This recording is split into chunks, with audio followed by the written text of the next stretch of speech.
Sólarhring eftir ég fæddist fékk ég alvarlega heilablæðingu og var foreldrum mínum tjáð að miklar líkur væru á því að ég hlyti alvarlegan skaða og mikla fötlun af.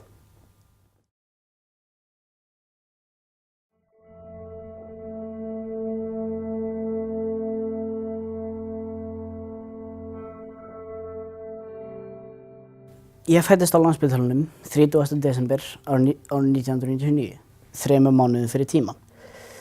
Á þessum tíma voru lungun á mér gríðarlega óþroskuð og mér var vart hugað líf. Það bil sólarhrings gamall fékk ég heilablæðingu, alvarlega. Og á þessum tíma voru foreldrar mínir ekki voðalega trúrækið fólk. En þegar að þau gengu í gegnum þessa erfiðleika þá leituðu í trúna og á þessum tíma voru það margir sem báðu fyrir mér. Ég sit hér í dag, sit uppi með væga líkamlega fötlun. Þetta endaði mun betur en á horfðist og þess vegna er ég þó heilbrigður í dag.